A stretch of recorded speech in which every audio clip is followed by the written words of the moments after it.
तो क्या हालचाल, सत श्री अकाल, मैं हूं नियॉन मैन एंड गाइस आज हम लोग बात करने वाले हैं झारखंड स्टूडेंट प्रोटेस्ट के बारे में। तो गाइस जंतर मंतर में जैसे नीट पेपर लीक को लेकर प्रोटेस्ट चल रहा था, वैसे ही झारखंड में जेपीएससी एंड जेएसएससी एग्जाम्स के खिलाफ स्टूडेंट्स ने प्रोटेस्ट स्टार्ट कर दिया है, क्योंकि एलिजिडली ये सिविल सर्विसेज एग्जाम्स को लेकर बहुत सारे इरेगुलरिटीज एंड करप्शन देखने को मिल रहा था एंड स्टूडेंट्स अपने हक का डिमांड कर रहे हैं रोड में बाहर निकल के प्रोटेस्ट करके। नाउ इवन दो ये काफी दिनों से चलते हुए आ रहा है, हजारों स्टूडेंट्स बाहर निकल के प्रोटेस्ट कर रहे हैं, still major news channels and celebrities इसके बारे में बात ही नहीं कर रहे हैं एंड स्टूडेंट्स को ये चीज बहुत खराब लग रहा है देखकर कि जंतर मंतर जैसा हमें क्यों नहीं कवरेज मिल रहा है। एंड सीजेपी से भी यही सवाल उठाया जा रहा था, जिसके बाद फाइनली वो इस सिचुएशन पर रिएक्ट किया एंड इवन यूट्यूबर हर्ष राजपूत भी उनके सपोर्ट में आकर क्या कहे आप लोग सुन सकते हो।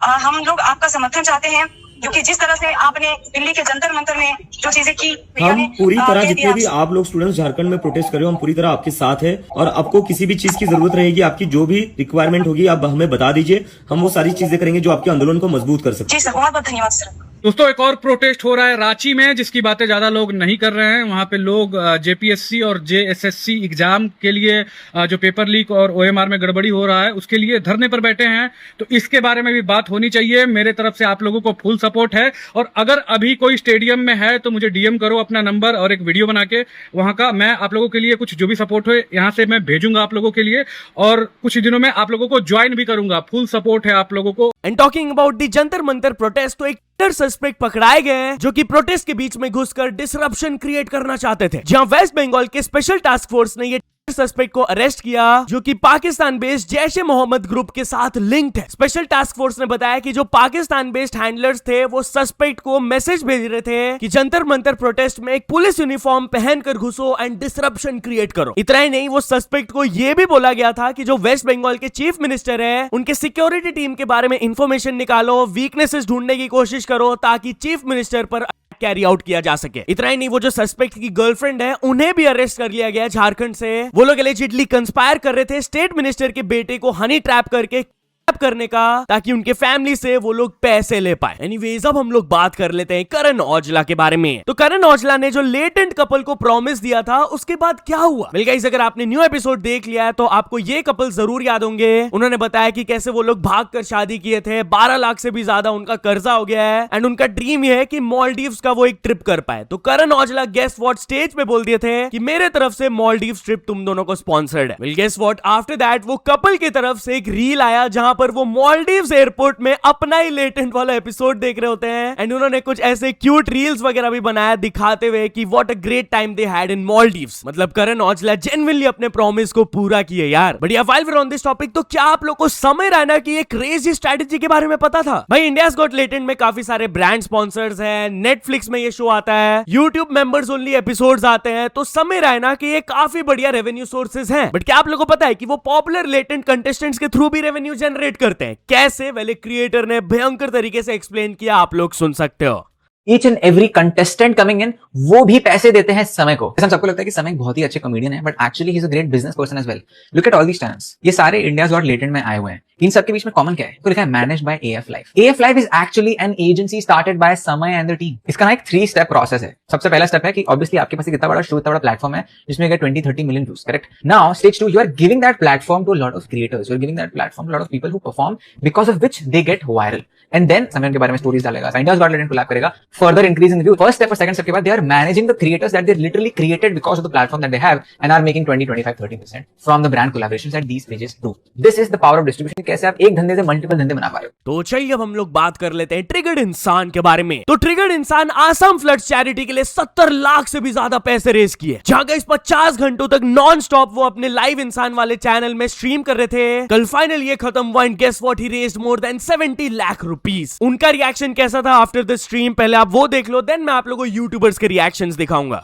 तो गाइस निश्चय ने अभी यहाँ पर लाइव है और यहाँ पर 1,15,000 लोग लाइव देख रहे। निश्चय ने पिछले 50 घंटे में स्ट्रीम करके नॉन स्टॉप 70 लाख रुपए डोनेट कर रहे हैं ये असम को। मैं 5 लाख इसने भी दिए हैं, 10 लाख मैंने भी दिए हैं एंड रुचिका ने भी कंट्रीब्यूट करे 50,000, प्रेरणा ने भी दिया है 1 लाख एंड मोस्ट इंपोर्टेंटली हमारी पूरी चार्ट ने मिलजुला के 50 लाख से ऊपर जो है कंट्रीब्यूट करा है। 54,13,440 still continuing and I just want to say thank you and I just hope कि आसाम जो है वहां पे सारी जो दिक्कतें जो अभी चल रही हैं वो जल्दी जल्दी ठीक हो जाए। सबसे पहले कैरी मिनाटी कमेंट किए amazing bro, so proud of you. Mythpat भी लिखे ऑसम। सार्थक सचदेवा लिखे लेजेंडरी। एंड श्रीमान लेजेंड और राज ग्रोवर भी कहे सो प्राउड ऑफ यू मैन। तो चलिए अब हम लोग बात कर लेते हैं ओजी एक्टर्स के मोस्ट अनएक्सपेक्टेड रील के बारे में। तो गाइस टिकटॉक एरा से आप लोगों को टीम 07 का ये वाला वायरल रील याद ही होगा। इसको वो रिसेंटली रिक्रिएट भी किए थे एंड इसका ट्रेंड स्टार्ट हो गया था। बट नो वन एक्सपेक्टेड कि ओजी एक्टर्स भी इसको रिक्रिएट करेंगे। जैसा कि आप लोग देख सकते हो इसमें अनुपम खेर, बोमन ईरानी, रणवीर शोरे एंड परवीन दाबास है। मिस्टर फैजू भी काफी सरप्राइज हो गए थे इसे देखकर, तो वो नीचे कमेंट किए सर विद लाफिंग इमोजी। तो चलिए अब हम लोग बात कर लेते हैं इंडियन एथलीट्स के लिए एक बहुत ही डिसरिस्पेक्टफुल मोमेंट के बारे में। तो Commonwealth games currently Glasgow Scotland में चल रहा है। तो हमारे इंडियन एथलीट्स जब वहां के एक रेस्टोरेंट में गए थे, वहां पर बॉक्सर लवली नोटिस किया कि इंडियन मैप में नॉर्थ ईस्ट स्टेट्स को काट ही दिया गया नैपकिंस में। वो बहुत हम्बली अपने इमोशंस को एक्सप्रेस की, अच्छे तरीके से बताया कि ये चीज देखकर हमें बहुत खराब लगता है, नॉर्थ ईस्ट स्टेट्स यहां से हटा हुआ है। एंड साइड से फिर एक पर्सन बोलते हैं कि कश्मीर भी हटाया हुआ है। ऑब्वियसली सोशल मीडिया में बैकलैश स्टार्ट हुआ, जिसके बाद फाइनली वो रेस्टोरेंट की तरफ से रिस्पॉन्स आया कि हम यहां पर अपने इंडियन हेरिटेज एंड एंसेस्ट्री को 32 ईयर्स से सर्व कर रहे हैं, कैरी आउट कर रहे हैं। एंड फर्स्टली हम लोग गलत इंडियन मैप को लेकर अपोलोजाइज करना चाहते हैं। इमीडिएटली हम लोग ने स्टेप्स उठाया इसको करेक्ट करने के लिए। हम अपने लोगों को प्रॉपर मैप के साथ चेंज करने वाले हैं। And talking about our Indian athletes, तो क्या बढ़िया परफॉर्मेंस दिया यार उन्होंने कॉमनवेल्थ गेम्स में। फाइनल स्टैंडिंग्स आप लोग देख सकते हो, इंडियन टीम ने जीता 13 gold medal, 17 silver and 9 bronze. India medal tally में 4th फिनिश किए, जबकि हमारे कुछ स्ट्रॉन्ग स्पोर्ट्स इस बार था ही नहीं, जैसे कि wrestling, badminton, table tennis, hockey, ये सब कंडक्ट ही नहीं किया गया था। मतलब हम लोग और मेडल्स जीत सकते थे आराम से। सो यार जो नेक्स्ट कॉमनवेल्थ गेम्स होगा it will be conducted in India.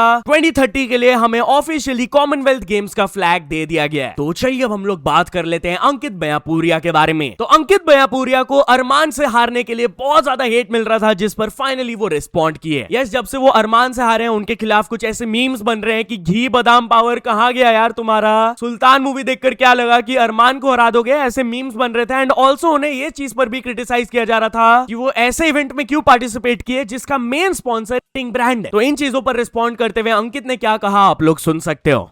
तो थोड़ा समय अपना पक्ष धरना चाहूँ अपने भैया थी जो मैंने सपोर्ट करा है सारी आना तनु का भाई, अगर तेरी तैयारी ना थी तो खेल लिया क्यों। अगर आपने रोनाल्डो या कोहली का क्रिकेट या फुटबॉल खेलने का मौका मिल लगा, आप डर की वजह से खेल लो ना आगे भाई। वो आप खेल लोगे जिनका लाभ फोटो खिंचवाना चाहो, उनका लाभ स्टेज शेयर करोगे, मैच शेयर करोगे, कितनी बड़ी बात है। बस भाई मेरी तरफ तो यह आई थी भाई, आपने गलत लाग गया था जब भी बता दियो, सही लाग गया था जब भी बता दियो। ये अगर गेम कैरी करना तो भाई हम इन छोटी छोटी चीजें मतलब ना घुस सकते।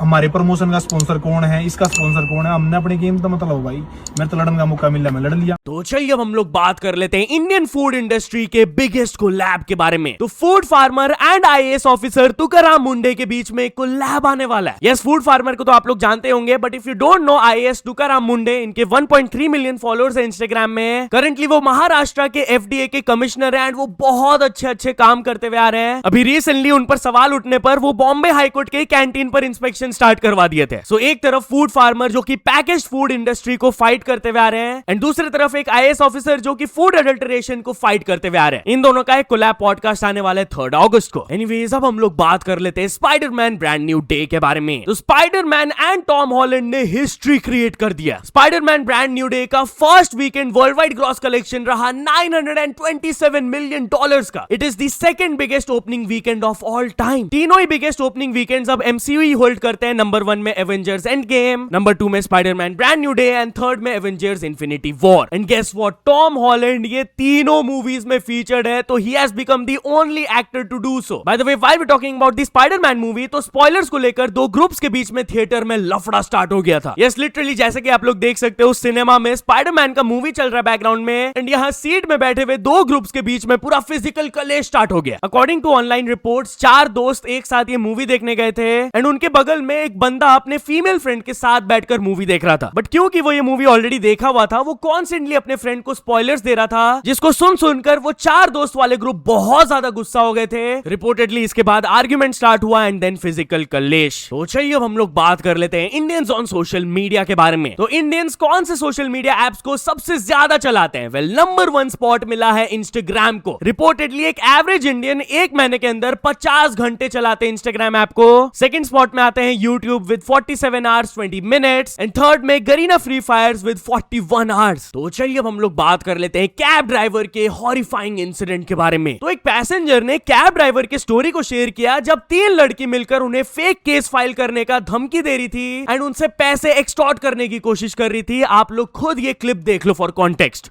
हाँ, क्या कहते हैं, नोएडा से बैठी थी वो लड़कियाँ। हाँ, नोएडा से बैठी में उन्होंने कहा कि भैया हमारा जरा इधर से कुछ हमें लेना है, आगे से रास्ता था कच्चा सा। और वहाँ जाने के बाद वो लड़की कहती है भैया आप मेरे को छेड़ क्यों रहे हो। अच्छा, ब्लेम डाल दिया उन्होंने। हाँ, मैंने कहा मैम जी अभी तो मैंने आपके साथ कुछ कहा ही नहीं ना, मैंने कुछ करा। अरे नहीं आप मेरे को छेड़ रहे हो, हाथ पकड़ रहे हो। मैंने कहा मैं देखो कि मैं अपनी पे बैठा हूँ, अपनी सीट पे बैठा हूँ। हाँ, मैंने कोई वो थोड़ी करा आपके साथ। कहने लगी नहीं तीनों बोलने लगी एक साथ। फिर कहने लगी नहीं तो आप ना एक काम करो, हमें पैसे दो, बचना है, ज्यादा पैसे तो है नहीं मेरे पे, ये 2-2,500 रुपए, अगर इनसे काम नहीं चलेगा कुछ भी करो, मेरे को पैसे चाहिए, नहीं तो मैं तुम्हें पुलिस बुला के अभी पकड़ा दूँ।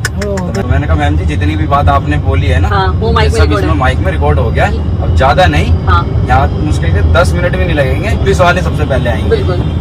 इतना कह के तो वो एक इधर भगी एक उधर भगी, छोड़ छाड़ के तुरंत ही। तो चलिए अब हम लोग बात कर लेते हैं कैब ड्राइवर के बारे में जिन्हें सब लोग अप्रिशिएट कर रहे हैं। तो एक उबर कस्टमर अपना एक्सपीरियंस शेयर किया कि कैसे एक दिन बहुत बारिश हो रहा था तो उन्होंने एक उबर राइड बुक किया था। Even though price wasn't that good, वैसे कंडीशंस में भी उन्होंने राइड कैंसिल नहीं किया। बारिश स्टार्ट होने से पहले उन्होंने बुक किया था and the cost was 279 rupees. Even though ride सिर्फ 6 किलोमीटर का था, बहुत सारे जगहों में पानी ओवरफ्लो हो गया था, रोड ब्लॉकेजेस था, इसलिए उन्हें 1 घंटा लग गया था। बट स्टिल वो ड्राइवर उनसे एक्स्ट्रा पैसे भी नहीं मांगे, जो ओरिजिनल कॉस्ट था 279 रुपीज वही एक्सेप्ट किए। लेकिन वो कस्टमर ऑब्वियसली अपना एप्रिसिएशन दिखाना चाहते थे तो वो पर्सनली उनको जीपे कर दिए 2000 रुपीज एज अ टिप। तो चलिए अब हम लोग बात कर लेते हैं Amazon के ह्यूज ब्लंडर के बारे में। तो क्या ये इन्फ्लुएंसर ने Amazon को एक्सपोज कर दिया? वेल गाइस, जब वो Ray-Ban मेटा ग्लासेस ऑर्डर की थी उन्हें गलत मॉडल मिला, बट स्टिल सपोर्ट टीम की तरफ से जब उन्हें कोई हेल्प नहीं मिला तब वो ये रील बनाई।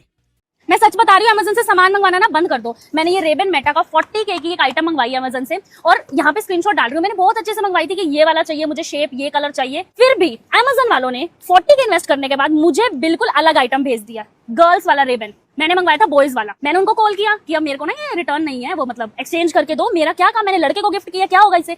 देन दे सेड कि नहीं मैम ऐसे नहीं हो सकता, हमारी पॉलिसी नहीं है। मैंने कहा मैं 40,000 का सामान ले रही हूँ, पॉलिसी कुछ तो होगी। दे सेड नो पॉलिसी, आप चुपचाप उसको रखो।